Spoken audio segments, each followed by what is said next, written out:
Hi everyone, welcome to my YouTube channel Saima academy. Guys, इस video में हम Uttarakhand board का प्रीवियस ईयर पेपर सॉल्व करेंगे। 10th क्लास का 2019 का साइंस का क्वेश्चन पेपर हम सॉल्व कर रहे हैं। इससे पहले 2020 का पेपर सॉल्व किया हुआ है और वो आपको चैनल पे मिल जाएगा। उसके 3 पार्ट है, तीनों पार्ट आप वहाँ से देख सकते हो। तो अब हम स्टार्ट करते हैं ये 2019 का पेपर। इसमें फर्स्ट क्वेश्चन के अंदर MCQs हैं कुछ। तो जो फर्स्ट क्वेश्चन है उसमें पूछा हुआ है अम्लीय विलयन का pH मान होता है। 4 ऑप्शन दे रखे हैं, <<7 होता है, <<7 होता है, या =7 होता है, या =14 होता है। तो हमको पता है कि पता होना चाहिए, अगर आपको नहीं पता, कि अम्लीय माध्यम का जो pH होता है वो 7 से कम होता है, क्षारीय माध्यम का 7 से ज़्यादा होता है और उदासीन का 7 होता है। ठीक है, तो जो इसमें pH दे रखा है, जो इसमें pH है, जो सेकंड ऑप्शन है वो करेक्ट होगा, क्योंकि उसमें दे रखा है pH 7 से कम है। तो अम्लीय माध्यम का pH पूछा है, अम्लीय माध्यम का pH 7 से कम होता है। अब नेक्स्ट क्वेश्चन में है एथेनॉल का रासायनिक सूत्र। इसमें आपको एथेनॉल का रासायनिक सूत्र बताना है। तो देखो, एथेनॉल क्या है? एक अल्कोहल है। ठीक है, अल्कोहल में जिसमें भी बाद में ऑल आएगा, जैसे एथेनॉल में ऑल आ रहा है तो वो अल्कोहल होगा। यानी अल्कोहल का जो कार्यात्मक समूह होता है OH होता है और उसको ऑल बोलते हैं। अब अगर एक कार्बन है तो मेथ होगा, और 2 कार्बन है एथ। ऐसे 3 कार्बन के लिए प्रोप, 4 के लिए ब्यूट, 5 के लिए पेंट और 6 के लिए हेक्स यूज करते हैं। तो यहाँ पे एथेनॉल एथ है, मतलब 2 कार्बन होने चाहिए। इसके अलावा आप देखो, थर्ड ऑप्शन के अलावा हर एक में एक एक कार्बन है। तो C2H5 का मतलब है कि कार्बन के साथ जितने हाइड्रोजन ने बॉन्ड बना रखे हैं सारे सिंगल बॉन्ड है, यानी एकल बंध है। और OH ग्रुप लगा हुआ है, जहाँ पे सारे सिंगल बंध होते हैं उसको हम एन कहते हैं। 2 कार्बन है तो एथेन हो जाएगा, और लास्ट में OH है तो एथेनॉल हो जाएगा। ठीक है, नेक्स्ट क्वेश्चन है मानव नेत्र के जिस भाग में किसी वस्तु का प्रतिबिंब बनता है वह है। तो जिस भाग पे वस्तु का प्रतिबिंब बनता है उसको कहते हैं दृष्टिपटल। इसमें ऑप्शन 4 करेक्ट होगा। इसके बाद है वैद्युत विभवांतर का SI मात्रक। तो वैद्युत विभवांतर का SI मात्रक हमें पता है वोल्ट होता है, ओम तो होता है प्रतिरोध का, एम्पियर होता है विद्युत धारा का, और जूल होता है कार्य का। ठीक है, नेक्स्ट है निम्नलिखित में कौन सा जंतु हार्मोन है? Auxin, cytokinin, gibberellin, thyroxine. तो देखो, ऑक्सिन, साइटोकाइनिन और जिब्रेलिन तीनों पादप हार्मोन है। जंतु हार्मोन इसमें से सिर्फ थायरोक्सिन है, तो ऑप्शन 4 करेक्ट हो जाएगा। इसके बाद क्वेश्चन है बायोगैस का मुख्य अवयव क्या है? कार्बन डाइऑक्साइड, अमोनिया, मेथेन और एथेन। आपने बायोगैस को अच्छे से पढ़ा होगा अपनी बुक में, अपनी छोटी क्लासेस में भी पढ़ा होगा। बायोगैस का मुख्य अवयव यानी कि मेन कॉन्स्टिट्यूएंट क्या होता है बायोगैस में? मेथेन। मेथेन गैस होती है। ठीक है, सबसे ज़्यादा जो बायोगैस में सबसे ज़्यादा मात्रा में गैस होती है वो मेथेन है। तो ऑप्शन 3 करेक्ट हो जाएगा। फिर है नेक्स्ट सेकंड क्वेश्चन है उस धातु का नाम बताइए, नाम व प्रतीक लिखिए जो सामान्य ताप पर द्रव अवस्था में पाई जाती है। सिर्फ मरकरी एक ऐसी धातु है जो कमरे के ताप पे द्रव अवस्था में होती है, इसका प्रतीक होता है Hg। नेक्स्ट क्वेश्चन है थर्ड, जनन की मूल घटना क्या है?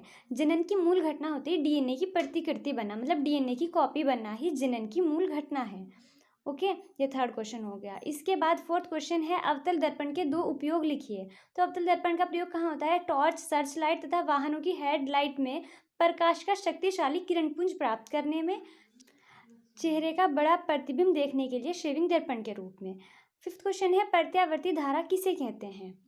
ऐसी विद्युत धारा जो समान काल अंतरालों के पश्चात अपनी दिशा में परिवर्तन कर लेती है उसे प्रत्यावर्ती धारा कहते हैं। इसको शॉर्ट में AC बोलते हैं।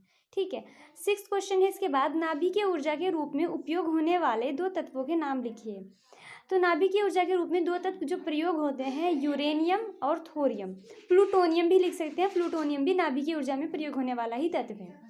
ये 6 क्वेश्चन हो गए। इसके बाद 7th क्वेश्चन है हमारा बेकिंग सोडा का रासायनिक सूत्र व 2 उपयोग लिखिए। ये हमारा 2020 के में भी आ रखा है क्वेश्चन, तो ये रिपीटेड क्वेश्चन है सेम यही।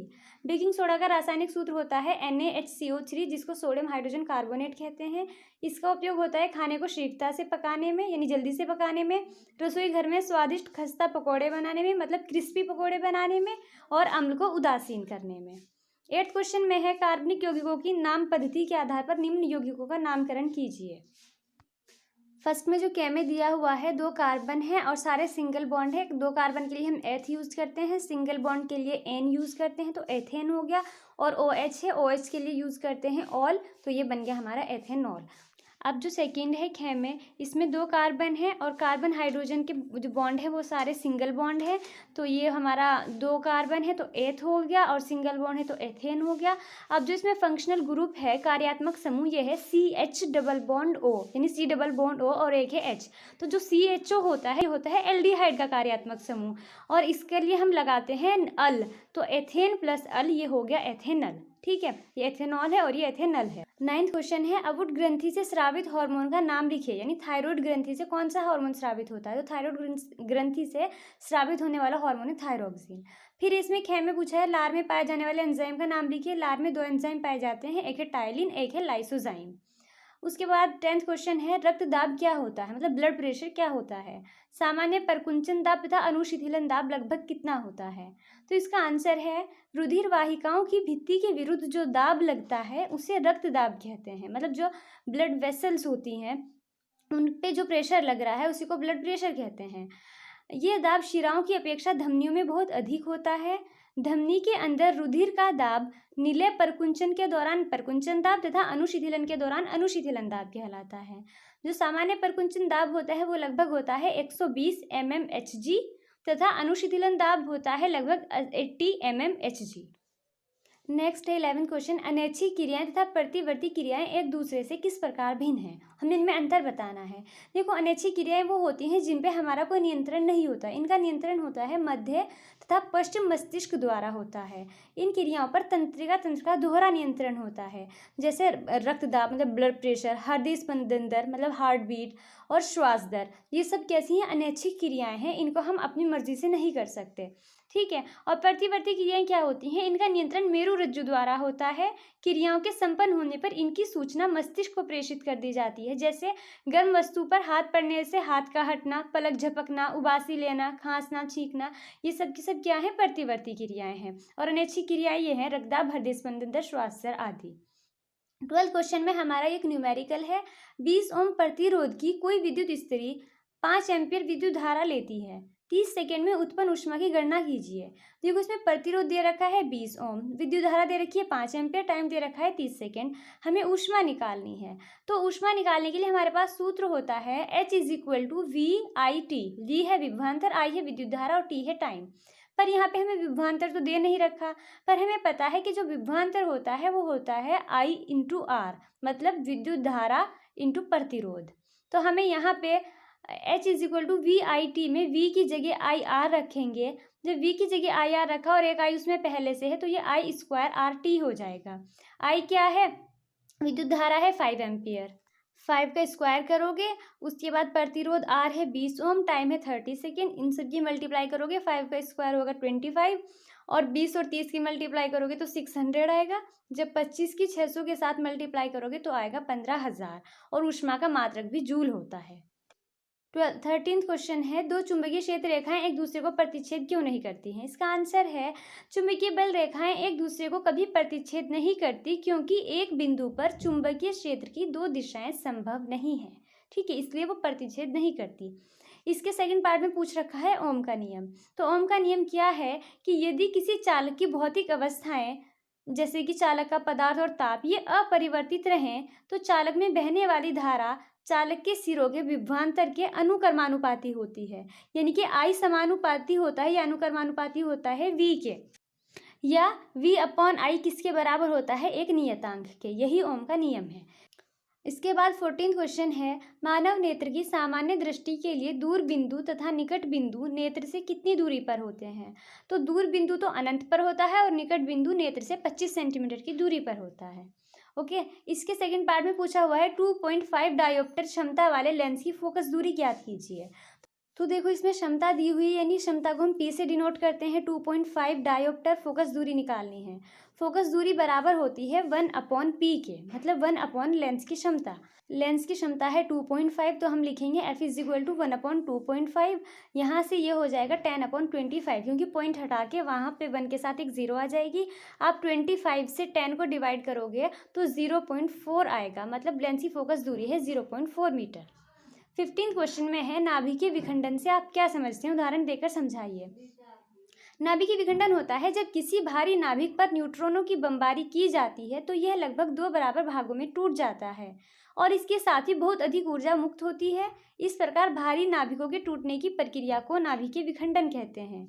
परमाणु बम एवं नाभिकीय रिएक्टर का आधार नाभिकीय विखंडन ही है। मतलब जो परमाणु बम होते हैं वो नाभिकीय विखंडन से ही बनाए जाते हैं, मतलब उनके अंदर नाभिकीय विखंडन की ही प्रोसेस होती है। एग्जाम्पल है जैसे यूरेनियम है, जिसका परमाणु क्रमांक 92 है और परमाणु द्रव्यमान 235 है। उस पे एक न्यूट्रॉन की बमबारी कराई, ठीक है, मतलब न्यूट्रॉनों की बमबारी कराएंगे यूरेनियम पे, तो एक न्यूट्रॉन, देखो न्यूट्रॉन का मास होता है 1 यूनिट, तो ये जो यूरेनियम का मास है 235, ये चेंज हो जाएगा 236 में। अब फर्दर जो यूरेनियम 236 है ये ब्रेक डाउन होगा बेरियम में, क्रिप्टन में, और 3 न्यूट्रॉन रिलीज होंगे और भारी मात्रा में ऊर्जा निकलेगी। इन नाभिकीय अभिक्रियाओं को नाभिकीय रिएक्टर में नियंत्रित किया जा सकता है। 16 क्वेश्चन है, रिएक्शन बतानी है, सिर्फ केमिकल रिएक्शन बतानी है जब रक्त तप्त लोहे पर भाप प्रवाहित की जाती है। तो देखो फर्स्ट में जब रक्त तप्त लोहा है यानी आयरन है, वो रेड हॉट कर रखा है, उस पर हमने भाप यानी पानी है जिसकी को भाप बना रखा है, वो प्रवाहित की। तो फर्स्ट रिएक्शन देखो, आयरन की जब वाटर की भाप के साथ रिएक्शन होगी तो फेरिक ऑक्साइड बनता है जिसका फॉर्मूला है Fe3O4 और हाइड्रोजन गैस निकल जाती है। सेकेंड में पूछा मैग्नीज डाइऑक्साइड को एल्यूमिनियम चूर्ण के साथ गर्म किया जाता है। जब मैग्नीज डाइऑक्साइड को एल्यूमिनियम चूर्ण के साथ गर्म करते हैं तो एल्यूमिनियम ऑक्साइड बनता है। यहाँ पे एल्यूमिनियम ऑक्साइड का फॉर्मूला Al2O3 होगा, आप इसको करेक्ट कर लीजिएगा, सॉरी फॉर दिस। और जो मैग्नीज धातु है वो निकल जाती है। उसके बाद है विरंजक चूर्ण की तनु हाइड्रोक्लोरिक अम्ल से क्रिया की जाती है। विरंजक चूर्ण होता है CaOCl2, उसकी जब हमने HCl से रिएक्शन कराई तो कैल्शियम क्लोराइड बनता है और HCOCl जिसको हाइपोक्लोरस अम्ल कहते हैं, यहाँ पे ये प्रोडक्ट बनेंगे। इसके बाद इसमें अथवा में करके दूसरा क्वेश्चन दिया हुआ है, उदाहरण सहित परिभाषित करना है भर्जन, निस्तापन और अमलगम को। पहले देखते हैं भर्जन। सांद्रित अयस्क को अकेले या अन्य पदार्थों के साथ मिलाकर गलनांक से कम ताप पर वायु की नियंत्रित मात्रा में गर्म करने की क्रिया को भर्जन कहते हैं। ठीक है, कम वायु में, मतलब है तो वायु तो है पर कम मात्रा में है, उस तरह से गर्म करेंगे तो उसको भर्जन कहेंगे। भर्जन करने पर अयस्क में उपस्थित सल्फर और आर्सेनिक की अशुद्धि वाष्पशील ऑक्साइडों में परिवर्तित होकर वायु के साथ बाहर निकल जाती है। इसका उदाहरण है जैसे कॉपर पाइराइट है CuFeS2। इससे अगर हमें कॉपर निकालना है तो इस अयस्क का भर्जन किस तरह से करेंगे, ऑक्सीजन की प्रेजेंस में इसको रिएक्ट कराया तो यहाँ से Cu2S बनेगा और FeS यानी आयरन सल्फाइड बनेगा और सल्फर डाइऑक्साइड निकल जाएगी, यानी जो वाष्पशील अशुद्धि थी ये सल्फर की, ये निकल गई है। और जो भर्जन है, भर्जन में हमेशा वायु की उपस्थिति में गर्म करते हैं अयस्क को। फिर जो ये क्यूप्रस सल्फाइड बना है Cu2S और फेरस सल्फाइड FeS बना है, इसको फिर से ऑक्सीजन के प्रेजेंस में अगर गर्म करेंगे तो इनके ऑक्साइड बन जाएंगे और जो फिर से सल्फर डाइऑक्साइड गैस रिलीज हो जाएगी। उसके बाद आता है निस्तापन। इसमें अयस्क को वायु की अनुपस्थिति में गर्म करते हैं गलनांक के नीचे, लेकिन हाई टेम्परेचर पे, मतलब गलनांक से कम होना चाहिए लेकिन उच्च ताप होना चाहिए वायु की अनुपस्थिति में। तो उससे क्या होगा कि उसमें जो नमी होगी CO2, सल्फर डाइऑक्साइड जैसे वाष्पशील कार्बनिक अपद्रव्य इनको निष्कासित करते हैं। इस क्रिया में अयस्क से वाष्पशील पदार्थ अलग हो जाते हैं तथा वह सरंध्र हो जाता है। और जो निस्तापन होता है उसको हमेशा परावर्तन भट्टी में करते हैं। इसके एग्जाम्पल हैं जैसे भूरे हेमेटाइट मतलब Fe2O3.3H2O, इससे लोहे का निष्कर्षण करना हो, या कैलामाइन मीन्स ZnCO3 से जिंक का निष्कर्षण करना हो, दोनों में निस्तापन विधि प्रयोग करते हैं। ZnCO3 को जब वायु की अनुपस्थिति में गर्म करेंगे तो जिंक ऑक्साइड बनेगा और कार्बन डाइऑक्साइड गैस निकल जाएगी।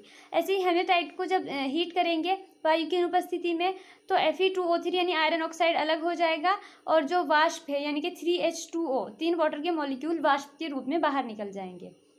इसके बाद अमलगम है। अमलगम होता है मरकरी की मिश्र धातु, मतलब अगर मरकरी के साथ हमने कोई भी दूसरी धातु मिलाई है तो उसको मिश्र धातु कहें, जो मिश्र धातु बनेगी उसको अमलगम कहेंगे।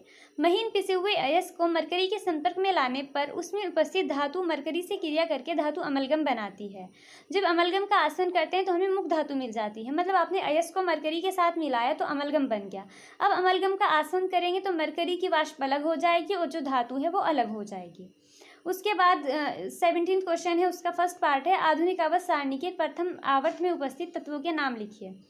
तो देखो टोटल तत्व जो आवर्त हैं आवर्त सारणी में 7 हैं और प्रथम आवर्त में सिर्फ 2 ही तत्व हैं, हाइड्रोजन और हीलियम। हाइड्रोजन फर्स्ट ग्रुप में आता है और हीलियम 18th ग्रुप में आता है और आवर्त ये फर्स्ट है। ख में पूछ रखा है एक तत्व का इलेक्ट्रॉनिक विन्यास 2 8 7 है, आवर्त सारणी में इसका आवर्त तथा समूह बताइए। तो जिसका 2 8 7 इलेक्ट्रॉनिक विन्यास होगा, इसका मतलब इसमें टोटल इलेक्ट्रॉन 17 हैं। 2 और 8 10 और 7 17।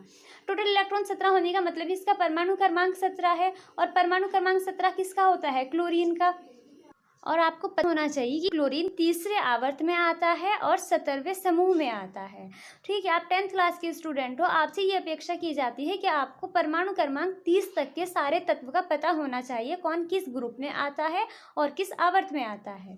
इसके बाद गे में पूछ रखा थर्ड पार्ट में एक तत्व M आवर्त सारणी के तीसरे समूह में है, इसके ऑक्साइड का सूत्र लिखिए। तो देखो, जो समूह 3 के तत्व होते हैं जिसमें बोरोन एल्यूमिनियम आते हैं, उसकी समूह 3 के तत्वों की संयोजकता 3 होती है और ऑक्सीजन की संयोजकता 2 होती है। तो ये ऑक्सीजन के साथ संयोग करके ऑक्साइड बनाएंगे M2O3 प्रकार के। इसमें अब तक हमने 12 क्वेश्चन किए हैं। इस वीडियो के लिए इतना ही। 13 क्वेश्चन से नेक्स्ट वीडियो में आएंगे, जो कि आपको जल्दी ही मिल जाएगी। आई थिंक आपको ये 12 क्वेश्चन अच्छे से क्लियर हुए होंगे। आप अच्छे से पढ़ें, मेहनत करें, and thank you so much for watching.